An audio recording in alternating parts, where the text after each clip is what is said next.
straight shooter with nostalgia I haven't felt in a long while. You make it feel like it's the arcade when we're playing Pixel Island till the day breaks. We'll keep breaking down, let's hope the next play. Things change, the score is rising as the screen fades. Ain't over when you stay. Now who's that saying they're the pinball wizard? Who moves too slow with his probably little fingers. Woo! This is the Fight Guy. I'm Guy, and UFC 320 wrapped up exactly an hour ago. This card delivered chaos from Alex Pereira's devastating round 1 knockout to Jiri Prochazka doing what Jiri Prochazka does so well. This card had everything. Crazy submissions, crazy knockouts, great decision fights, some shit fights, controversies, everything. I'm going to break down the entire card. If you missed anything, stick around. There'll be timestamps. You could fast forward to whatever fight you missed. If you want to see a finish, it's all included in here. So, god damn, does revenge taste so good. Start with the prelims on the very first fight, which was a women's fight that turned out to be a lot better than most people had anticipated, including myself. Veronica Hardy beat the shit out of Brogdon Walker, really. It was a beatdown. It wasn't even a close fight. Veronica Hardy really lit loose in the first half of the fight, and then she just kind of was in cruise control in the third round. You could see she outstruck Brogdon really 2-1, and Brogdon wasn't really landing any power. Veronica Hardy was really knocking the shit out of her in the first 2 rounds, which, who's surprised? Brogdon Walker has not fought in 2 years, and she's coming off of 2 back-to-back losses or something like that. Yeah, this was an easy fight to predict. Pre-fight odds, I did not know she moved up to a -900. She was a -700. So yeah, it was a wishy-washy fight. This card, the prelims did start really slow. The regular prelims were good. The early prelims were very slow. We only had one finish. It was the second fight. We're about to get into it. But, yeah, this was one of those cards that started slow, finished very strong, which seems to be a trend this year. If the prelims are insane, the main card usually drags sack. But if the prelims are a little bit lackey, then you can invest money in the main card being fireworks like it was tonight. So Veronica Hardy got it done in 3 rounds. She looked better than I thought she was, but she was fighting a washed-up old lady who hasn't won a fight in like 5 years. It's been 2 years since she's fought. So, yeah, we'll move on. Ramiz Brahimaj took on Austin Vanderford. This was a fight we got wrong. If you watch the betting video, which I might recap it, it's funny because we started with $100 and we finished with exactly $100, but we'll get to that. Austin Vanderford, I thought, he looked really good in the first round, and then he was just getting way too comfortable with Ramiz's guillotine. There was a lot of guillotine attempts tonight. There was another fight in mind, too. I can't even... We'll get there when we get there. Yeah, Austin Vanderford looked good until he didn't look good. Yeah, he got choked out via guillotine choke. I thought he was going to get the knockout on Ramiz, which there was a point in the first round, I thought, where he could have gotten a finish. I'm kind of drawing a blank. This was a crazy card. This one I'm running on wires. I'll include the clip from this fight, but yeah, we got this one wrong. It was a great win for Ramiz. Austin Vanderford will bounce back, though. It wasn't a fraud check or anything like that. I thought he looked good, just he got caught with the guillotine. So we will move on to the next fight. Chris Gutierrez, I want to get through these early prelims as fast as possible, took on Farid Basharat in another boring fight that I don't really remember too much from. I remember Farid being in the driver's seat the entire fight. Maybe Chris Gutierrez took round 2. But yeah, Farid Basharat looked really good. He had good takedown attempts. You could see he was 2 for 2 on takedowns, over 3.5 minutes of control time. But yeah, he was in the driver's seat the entire fight. I know when you look at the numbers, it appears it was a really close fight. Probably should have been a split decision, but I thought Farid Basharat definitely won rounds 1 and 3. Maybe they gave Chris Gutierrez round 2. That's where I'm going. But yeah, Farid Basharat looked really good. Really good. He does exactly what decision fighters do, and he won a boring fight. It wasn't that bad.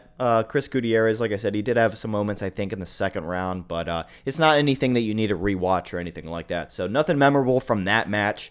We'll move on to this women's bantamweight fight that turned out to be a lot better than expected. This was one of the 2 weight misses, if we want to count the other one as a weight miss. Macy Chiasson took on Yana Santos in a great women's bantamweight fight. This was a fun fight to watch. I know there wasn't a finish, but Yana Santos really took it to Macy Chiasson. I think she beat the hell out of her for the first 2 rounds. And I think I gave Macy the third, if I'm remembering correctly. But yeah, Yana Santos took this fight very personal. Didn't get an apology from Macy Chiasson.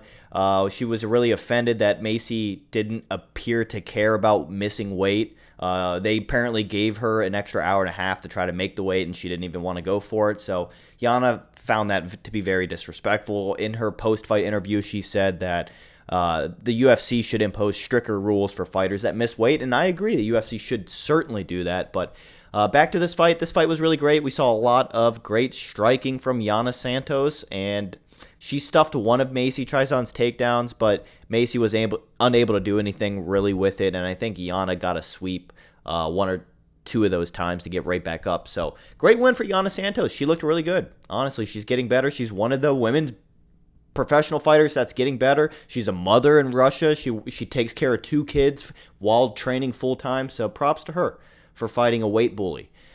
Last fight of the early prelims. This was a great fight. We should have gotten a round 1 finish here, if I'm remembering correctly, but Punahele, Soriano took on Nikolay Veretennikov. Yeah, Punahele was dominant this fight. Had Nikolay on his back, I believe, like the entire first round. You could see he had over 12 minutes of control time. I don't know, I know grappling was probably part of his game plan, but I didn't think that much control was really going to be the game plan. Maybe they had so much success with it in the first round, his corner told him to just go with it for the rest of the fight, and look, it worked out really well for him. He was 4 for 11 on takedowns, so he landed about 1 in every 3. Beat the hell out of Nikolay in the first round. This was the easy 30-27 decision. Punahele was really upset after the fight that he didn't get the finish. He didn't do the post-fight interview or even ask for a victorious picture with Joe Rogan or in the octagon like most of fighters that win do. So he actually took this personal. I like to see that as a fan, as somebody that watches the sport in the future. Like, this guy's really looking for a finish. He really wants to make a statement. He's a special fighter. He looked really good.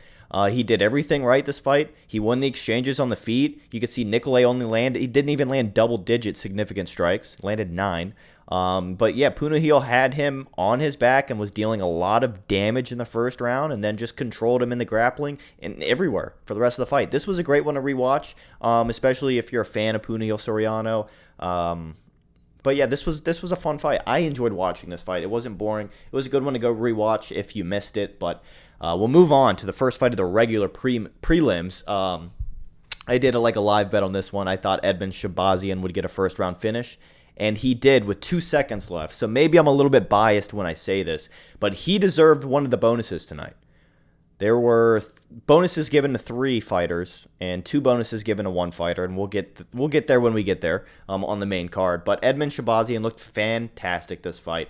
Andre Muniz landed a few shots on the feet, but you could see the numbers. It's 26 in Edmen's favor to 17 from Andre Muniz, but Edmen Shahbazyan strikes obviously visibly hurting a lot more than Muniz's was. And, Edmen did get caught a couple times. He proves he's a fighter that can take shots just as well as he dishes it out. He looked really good, getting the finish with a sense of urgency after the 10-second warning with 2 seconds left on the clock in the first round. I thought deserved a bonus, especially with the way that the fight card was going up to this point. Not that it was that boring, but, a lot of decision fights and, people wanted a little bit of spice, and Edmen Shahbazyan brought the spice. He looked really good. Another knockout finish. Let's check his profile real quick. 16-5, 13 of those 16 wins are finishes, and I believe a lot of them are in the first and second round here. Well, let's take a stroll. Yeah. Yep. Yeah, look at these. He had a whole strain. 1, 2, he had 8, 7 straight first round finishes, knockouts, when he first became a professional. So if you didn't know, now you know. We'll move on to this next fight, which I am so pissed off at myself for picking Patchy Mix. I made a whole video on YouTube. Maybe I'll link it here on Patchy Mix being a fraud. It was I think it was my most viewed video up to this point. Patchy Mix is a fraud. He is officially fraud checked. He should be cut from the UFC. I know he's got one more fight left, I believe, in his contract. It doesn't matter who they give him.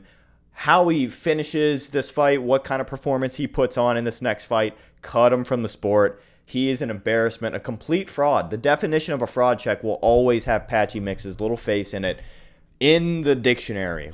Let's talk about it. Patchy Mix I did pick Patchy to win this fight. He took on Jakub Wikłacz, Polish grappler, who Poland has amazing submission grapplers, just like the Australians, Americans, and Brazilians. Some of the best submission artists in the world reside in Poland, and Jakub looked like one of them. He looked really good. He had a really flexible guard on the ground. But, yeah, let me break this fight down. Patchy Mix looked really good in the first round. Patchy Mix undeniably, I believe, took the first round. Everybody was in agreement on that. He looked really good, good pressure, good takedown entries, good control, expended a lot of energy in the first round. This was a problem with Patchy Mix in his debut against Mario Bautista. Gassed out, and then he stopped moving his head, and he was flat-foot on the octagon. The commentators called it out as well. Something we all saw who that pay attention. Didn't think Patchy Mix would look like that again, and he looked absolutely terrible. Made the same mistakes on the feet. He couldn't always have his way in the grappling. This was that fight that had countless guillotine attempts. Jakub Wikłacz pulled guillotine every 39 seconds this fight. It was crazy. And he almost had it a few times. Patchy was really sly getting out of these guillotine attempts. You could see Patchy Mix had exactly half of the fight in control time, but it wasn't enough in the second and third rounds. Jakub was just really putting it on him, landing the more devastating strikes, always threatening the guillotine, shutting down Patchy Mix's grappling game. Patchy, like I said, cleared the guillotine a lot of times where I feel like a lot of top caliber fighters wouldn't be savvy enough to clear it. While executing double legs on Jakub, while sweeping the side control, or finishing against the clinch. On the cage, there was so many situations which I was impressed from Patchy Mix's awareness to get out of the guillotines. But aside from that, absolutely abysmal, piss poor performance out of Patchy Mix. He looked like shit out there. Yeah, not really much else to say about that. He's a fraud. I don't want to see him in the UFC anymore. Jakub Wikłacz, on the other hand, he could lose the next 5 fights. I'll be a fan of this guy for the way that he looked against Patchy Mix. He handled the fight very smart. He did exactly what he needed to win, and that's why, despite the stats looking close, he was absolutely dominant for the final 10 minutes of this fight. A fight that you should actually go rewatch to understand just how hopeless Patchy Mix is. You should be ashamed of yourself if you're watching this, Patchy. Next fight, a catchweight fight. This was, I guess if you want to say, the second fighter who missed weight. It was Daniel Santos. He knew he couldn't make the weight, so they made the fight a catchweight fight at 153 pounds. JooSang Yu took on Daniel Santos. I went with JooSang Yu to win this fight. I was wrong again. He looked really good in the first round. He absolutely won the first round, and then, he got knocked out really quick in the second round, but JooSang Yu looked real good in the first round. Like I said, landed a lot of strikes. You could see here he doubled Daniel Santos's strikes, and he more than doubled in the first round. So, Daniel Santos followed up on that knockout and, obviously got the stoppage. But JooSang Yu looked good. He'll bounce back from here. He could definitely take some shots. He got caught perfectly here. But his takedown defense could use a little bit of work. He did get taken out at the end of the first round, and he ended up getting back up and whatnot. He was emoting. He was a fun fighter. He's a fun fighter. The crowd liked this guy. He wasn't nervous. He was very calm out there on a big stage. So this is one of those fights, even though JooSang Yu did get knocked out, he was an underdog, somebody that I was rooting for. This is one of those fights you can't really take away a whole lot from the guy who lost. He did get knocked out early in the second round. That happened. Good fighters get knocked out all the time. Not all the time, but it happens more frequently than we would like. JooSang Yu, he'll be back. I'd like to see him maybe around March or April and get back in the win column. But yeah, Daniel Santos, fucking make weight next time, buddy. Good knockout. I'll include the clip behind me. Like I said, I'm going to include all the clips here from all the finishes. So we'll move on to the next fight, the last fight on the prelims. Ateba Gutierrez took on Tre'ston Vines, who took the fight on like a 2-day notice or something absolutely ridiculous. Ateba Gutierrez, I mean, are you surprised? I believe him to win in the first round via knockout was like a minus 150 or a minus 200. It was factored in. He was supposed to win this fight via knockout, and he did what he was supposed to do. Are you shocked? You did your... Oh, the plumber showed up to work and unclogged the toilet. Whoa! Impressive performance, but he did, get a knockout on the featured prelim, bout. So good on him. Tre'ston Vines, shout out for taking one for the team. We all know how this situation goes. The UFC needs a quick Band-Aid for their problem, the Band-Aid for the broken bone. So you step in on short notice to save the card, most likely get knocked out by a terrible, terrifying Rick prospect. He looks like the Black Hulk. And you'll get 2 more fights to try to make a future for yourself in the UFC. So congrats to both of these guys. This was exactly what was supposed to happen, and it did. Now, we move on to the main card, which we killed it in predictions on the main card. Usually I do good on the prelims and kind of mediocre on the main card, but this time we went almost perfect, with the exception of this first fight. Magomed took on Joe Pyfer. I'll include the finish here behind me, but Magomed, this was another one of those fights. A lot of the fights that I lost, almost every single one of the fights that I lost, except for the Macy Chiasson one, my fighter was winning the first round. Magomed looked really good in the first round. He should have used more kicks, but he was winning the striking exchanges. He was going to the body. I liked the way that he looked on the feet. I wish he would have threw more kicks, like I mentioned, but Joe Pyfer pulled this one out of the bag in the second round. Kind of caught Abus, took him down.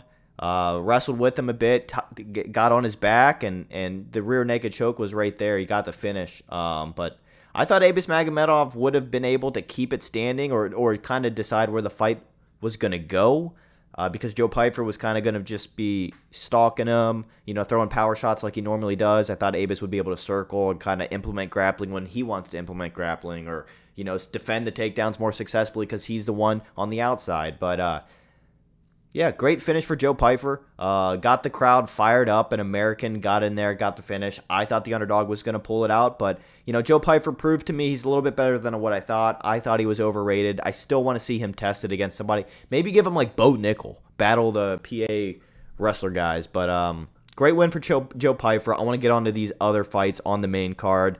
But yeah, already the main card starting off the fireworks.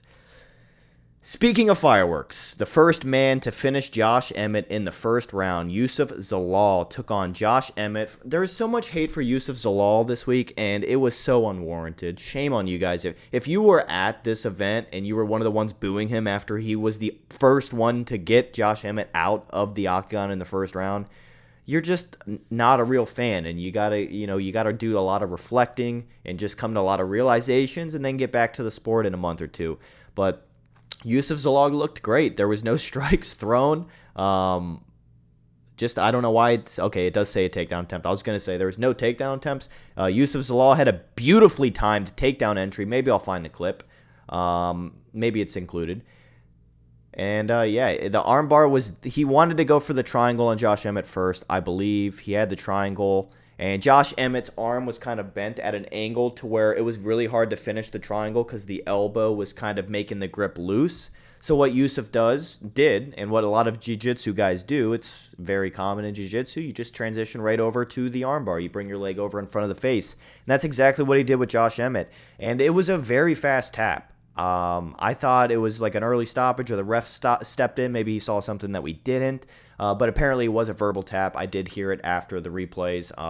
But it happened very fast. Those arm bars, they can come real quick at you. And Youssef Zalal proves it. Case in point. He is now, I believe, finished 4 of his last 5 fights. He's on quite a little run now. 4 of the last 5 fights he has finished via submission, all in the first and second round.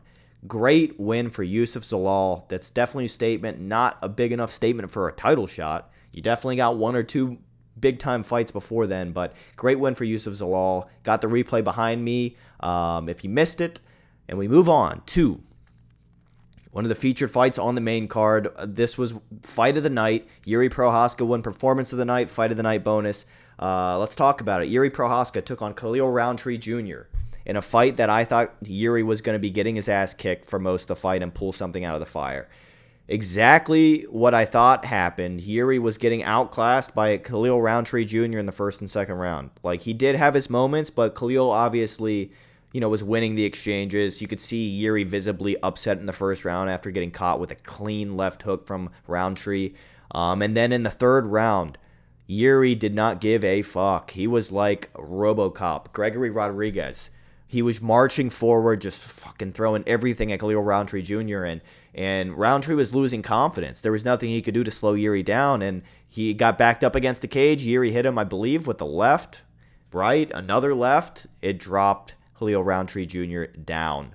Jiri Prochazka, very impressive performance, and he got changed. He took a shower, I hope, and watched Alex Pereira get the knockout win. I'm not spoiling it. You know what happened. Before we get there, we have to get through this fight, which was an interesting one. Merab Dvalishvili took on Cory Sandhagen in the co-main event bantamweight world title fight. This was a very exciting fight for the first 10 minutes. And then it fizzled out. Merab Dvalishvili, go to the division. I don't even know who you give him next. I mean, he is so dominant in all of his fights. I don't remember since he's gotten a belt. I don't remember the last time it's been like a really close competitive fight when it's come to Merab. It's been years, maybe a decade. It's been a very long time. And Cory Sandhagen, I thought he had enough tools to make it hard for Merab to execute those takedowns. Merab landed 20 takedowns for 37. It felt like if he wanted to in the first and second rounds, he could have broken his record that he set. He could have broken the UFC's record that was previously set by him in the Peter Yan fight. So Merab looked phenomenal. Cory Sandhagen won the first round, and I thought, oh shit, this fight could be interesting. He managed his distance really well. He was mixing his strikes up, switching his stances, elbow, left hook, jab, jab, jab, straight. You know, he was doing really good. He landed some leg kicks. I was like, okay, Cory Sandhagen, whoa. Then the second round, Merab Dvalishvili almost knocked Cory Sandhagen out. I thought they were going to stop the fight. He barely stayed in it. Honestly, if there was a different referee in there, they may have stopped that fight. That's how close it was, but we had a legend in there, so thank you, Herb. But that was a 10-8 round for Merab. And then right from there, it just sucked the life out of Cory. He lost every other round after there. He got fucked up, pieced up. I mean, 10 minutes of control time for Merab. It felt like he had 50 minutes of control time in a 25-minute fight. No other way to put it. Just another dominant outing for Merab, who should have gotten a knockout in the second round. So, he's got hands. He's got a cardio unlike anybody else. He's the god of wrestling. He's invented wrestling. He's reincarnated, and he's back. It's like the God of War's weird neighbor who he kind of tries to avoid. It's the god of wrestling, and you can't avoid him. He's going to be champion until he's 50 years old, like he said before. Great performance from Merab. Cory Sandhagen, give him Sean O'Malley next. Cory Sandhagen and Sean O'Malley next. Sean, don't try to weasel into another title. Like you have to fight Cory Sandhagen next. That's the fight to make at bantamweight. Let's book it for the January Paramount card. Can we just stack the Paramount card in January and put O'Malley and Sandhagen on it? That's the fight to make. And now we move on to the cherry on top of a very chaotic card, to say the least. Magomed Ankalaev lost his belt to Alex Pereira in a beautiful, quick fight that ended in the first round. Alex Pereira out for blood. This was a very personal fight. Like I mentioned, Alex took this fight very personal. It's like in the first fight, he was, at the peak of stardom. He had 7 of his 10 UFC fights were all title defenses or something like that. He was at the top of the world, fighting anybody, and Ankalaev, got him at that peak. Also, there was mention, Pereira's left hand was hurt, his left foot was hurt. I think he had a broken toe, and he wasn't feeling good. But we didn't hear those excuses. But all of that was going on. It was confirmed. Pereira looked fucking amazing. This was my favorite Alex Pereira finish of all time. This was the hate watch for this. Even if you're not a Pereira fan and you just hate Ankalaev, this was the best hate watch in recent memory. I can't think of a better hate watch. Maybe Belal Muhammad. This was the best hate watch of the year since JDM put it on Belal Muhammad. Except JDM didn't knock Belal Muhammad out in the first goddamn round. Alex Pereira's back, baby. Poatan is back. Round 1 knockout. I got it behind you. It's right there above my head. As for who fights for this belt next, I don't know. maybe, give it a little bit of time. If we want to, Alex Pereira would definitely fight on the Paramount card. Maybe we could get Sandhagen, O'Malley, co-main event. No, not co-main event. Maybe open up the main card, throw Alex Pereira, let him fight for the belt against, maybe not, Ulberg. I don't know. Ulberg and Jiri definitely need a fight. We need to sort out. I'll make another video sorting this out. This was an insane finish from Alex Pereira, shutting up all the criticism, closing. I mean, maybe we'll have a trilogy one day, but, you win a decision and then you get fucking annihilated in the first round. Kind of hard to argue for a rematch, immediately. Maybe you go take a trip down memory lane and you fight down again, buddy. Go fight Paul Craig. Give Paul Craig another chance. That was my full breakdown for UFC 320. I am going to make a card for the UFC Rio in just a couple days, so you guys definitely be sure to subscribe to the channel. Give me a thumbs up. If you're new, drop me a comment. Let me know what was your favorite moment from tonight. But this was an absolutely insane ending to a beautiful card. It was the best ending of a card, I believe, this year. So if you missed it, you should go back and rewatch the card. I hope you enjoyed my highlights. I will see you guys in a few days when we do our predictions for Rio. Thank you so much for watching. This is The Fight Guy.